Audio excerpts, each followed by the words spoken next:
आज गांधी जयंती अवसर में बीजेडी दल तरफ जनसंपर्क पदयात्रा गजपति जिला गोसणी ब्लॉक लावण्यगढ़ ठारू बाघशाला पर्यंत पारला विधायक इंजीनियर श्री रूपेश पाणिग्राही नेतृत्व में अनुष्ठित एही जनसंपर्क पदयात्रा रे गजपति जिला बीजेडी सभापति श्री जगबंधु दास, जिला परिषद अध्यक्ष श्री गाबर तिरुपति राव, बीजेडी राज्य संपादक प्रदीप कुमार नायक, बसंत दास, गोसणी ब्लॉक अध्यक्ष श्री एन वीर राजू, जिला परिषद सभ्य एस बारा राजू, जिला बीजेडी युव सभापति एस लिंगराजू, जिला बीजेडी छात्र सभापति विश्वजीत त्रिपाठी, वरिष्ठ बीजेडी नेता रामचंद्र राव, एस गजपति राव, नीर भूया, बीजेडी युव सभापति एस लिंगराज, पौर अध्यक्षा निर्मला सेठी, काशीनगर ब्लॉक अध्यक्षा बाला सायमा, ब्लॉक सभापति ईश्वर राव, वरिष्ठ बीजेडी नेता गजपति राव समेत हजार हजार संख्यार बिजु प्रेमी कर्मी माने जोग देथिले।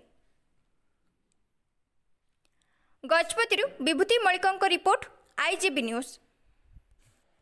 సమయంలో అతను ఎప్పుడైతే నాయకత్వం తీసుకున్నారో అప్పటి నుండి 24 సంవత్సరాలుగా ఒక నంబర్ 1 ముఖ్యమంత్రిగా అన్ని రంగాల్లో మనకి ముందుకు తీసుకెళ్లిన నవీన్ పట్నాయక్ గారు మనందరిలో ఉన్నారు.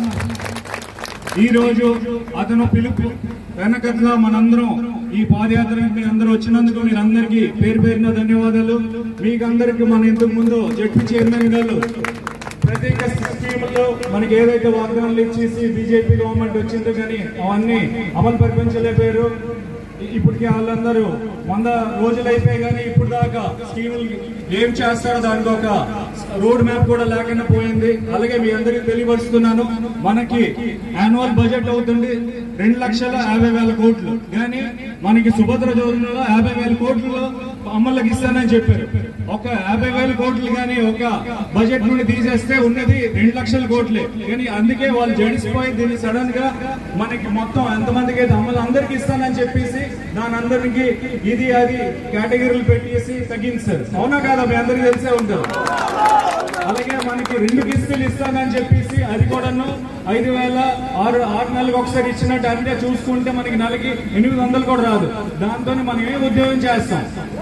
ఆ డబ్బులు ఏమైనా ఉద్యోగం చేసుకున్న ఆ డబ్బులు చెప్పండి ప్రజలారా. అలాంటి మీ అందరికి తెలిసే ఉంటది. మనకి కరెంట్ కూడా ఫ్రీ ఇస్తానని చెప్పారు, అది కూడా ఇవ్వలేకపోయారు. ఇవ్వలేకపోయిన మాటలు చెప్పడం ఎందుకు, ఎవరికైనా ఇంట్లో కూర్చోవడం ఎందుకు? బీజేపీకి అందరినీ అడుగుతున్నారు.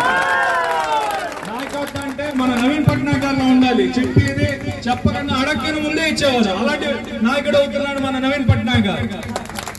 అలాంటి ఒక న్యాయమైన పార్టీ మన బిజు జనతా దళ్ పార్టీ. ఈ రోజు మీరందరూ ఇంకా ఈ పార్టీ అధికారంలో ఉన్నారు. మనందరితో మీరు ఉన్నందుకు నాకు చాలా గర్వపడుతున్నాను. రాబోయే రోజుల్లో మనందరి తాలూకా రాజ్యం మళ్ళీ వస్తుంది. మన నవీన్ పట్నాయక్ గారి నాయకత్వం ఇంకా వదిలేయాలి. మీరందరూ ఎక్కడున్నా